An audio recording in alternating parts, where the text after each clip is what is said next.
వాహనదారులపై enforcement. Hyderabad రహదారుల్లో నిబంధనలు ఉల్లంఘించే వాహనదారుల కట్టడికి సాంకేతిక పరిజ్ఞానాన్ని ఉపయోగించేందుకు రవాణాశాఖ సిద్ధమవుతోంది.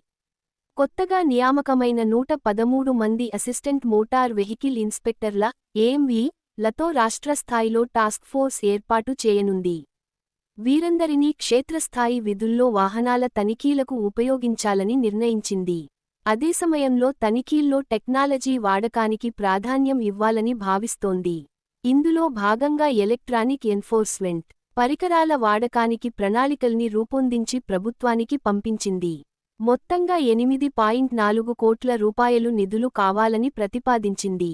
రియల్ టైమ్ లో నమోదుకు 375 ట్యాబ్లు. రాష్ట్రంలో రహదారి ప్రమాదాలకు అతివేగం ఓ ప్రధాన కారణం.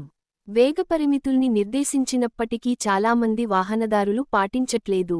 గత సంవత్సరం ఏకంగా 11.31 లక్షల అధిక వేగం కేసులు నమోదయ్యాయి.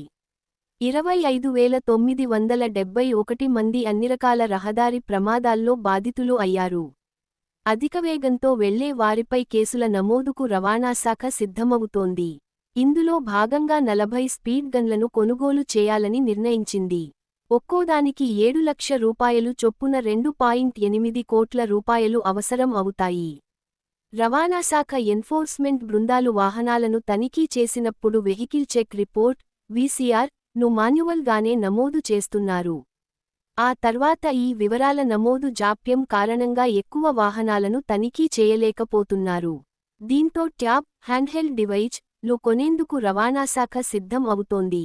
వీటితో వాహనదారుల ట్రాఫిక్ ఉల్లంఘనలను రియల్ టైమ్లో ట్యాబ్లో నమోదు చేయవచ్చు. వాహనదారులు జరిమానాల్ని, పాత బకాయిల్ని వెంటనే చెల్లించడానికి వెసులుబాటు కలుగుతుంది. ఒక్కో ట్యాబ్ ధర 1.5 లక్షలు. 375 ట్యాబ్ల కొనుగోలుకు 5.6 కోట్ల రూపాయలు ఖర్చు కానుంది. మీ అభిప్రాయాలను కామెంట్లో రాయండి. మరిన్ని వీడియోస్ కోసం సబ్స్క్రైబ్ చేసుకోండి.